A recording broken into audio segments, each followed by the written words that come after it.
Welcome to The Explainer. Let me ask you something. What if the freedom you cherish, the freedom to choose your own path, to decide your own truth, what if that isn't really freedom at all? Today we're diving into a book that makes that exact provocative argument, and it puts one of the West's most deeply held values right under the microscope. The book is called Sacred Freedom: Western Liberalist Ideologies in the Light of Islam. And honestly, this cover really says it all, doesn't it? You see this hand reaching out towards what looks like total freedom, that bright blue sky, but it's trapped behind bars. This one image gets right to the heart of the paradox the author sees in our modern lives. And that leads us right to the big, challenging question at the center of this whole thing. What if the very freedom we celebrate, the one that lets us choose our own values and our own truth, is actually a kind of prison? It's a huge thought for sure. So let's unpack how the author even begins to build this case. Okay, so here's the core idea. The book argues that Western liberal ideologies, which seem to promise us endless choice, actually construct an invisible prison all around us. And the bars of this prison? Well, they're not made of steel.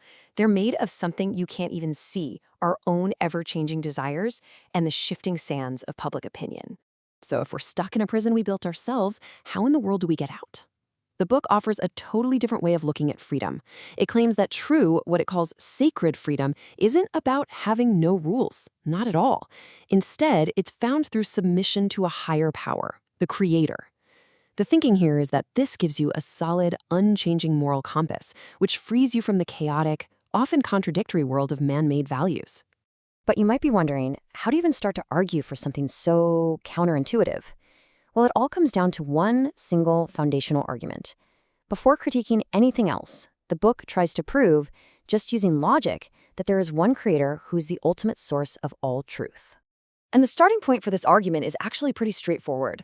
The author points to a poll from back in 2003, which showed that 92% of Americans believed in God.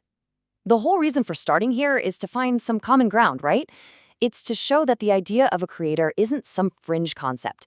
It's an intuitive belief for most people. So starting from that common ground, the book uses a really simple analogy. Think about it. If you found a complex, well-written book just lying around, you wouldn't think the words just magically appeared on the page, would you? Of course not. You'd know there had to be an author. The book applies that exact same logic to our incredibly complex universe, arguing that its existence points to a creator. And here's how that logic gets broken down into 3 steps. First, anything complex, like a book or our universe, has to have a creator. Second, we humans, well, we know for a fact we didn't create ourselves or the universe. So the third and final step in this line of reasoning is that there must be an external, all-knowing creator who did. This idea is the absolute bedrock for the book's entire critique of modern, man-made ideologies.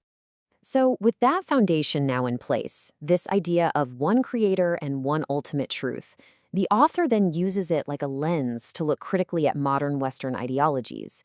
And the first one up is something we hear about all the time: pluralism. You know the idea of pluralism, right? It's that concept that all religions, all belief systems are just different paths leading up the same mountain. It's a huge part of modern thinking about tolerance. But it's this very idea that the book takes on directly. To make its point, the book highlights quotes from thinkers like journalist Thomas Friedman.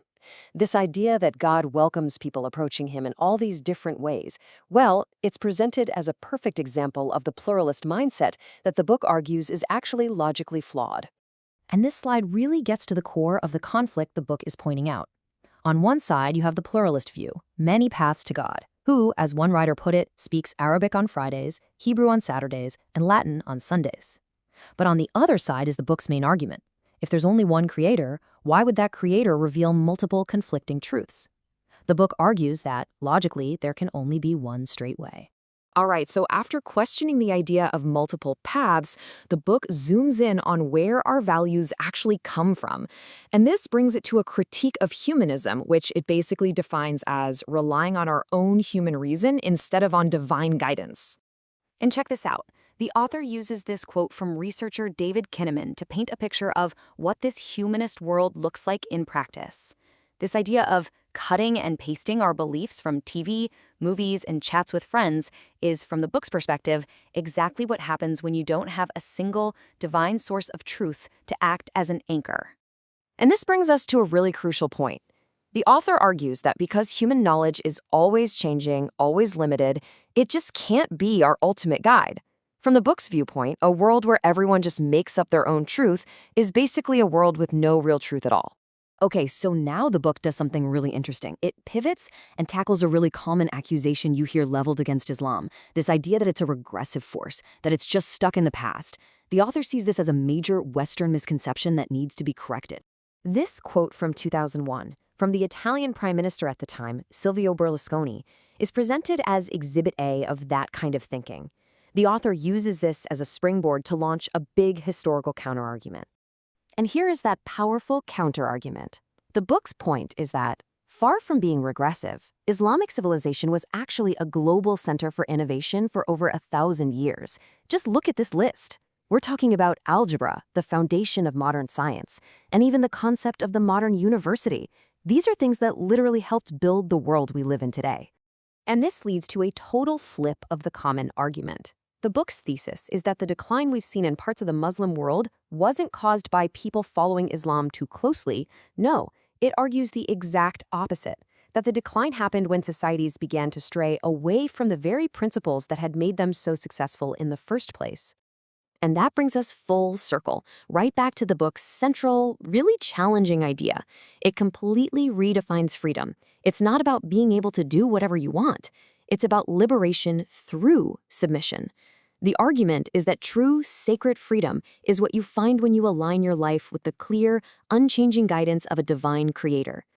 So in the end, the book leaves all of us with a pretty fundamental question to think about. What is the real source of our morality and our rights? Is it something timeless and absolute coming from God? Or is it just based on the shifting opinions of the majority? It's a question that really forces you to examine the very foundations of what we call freedom.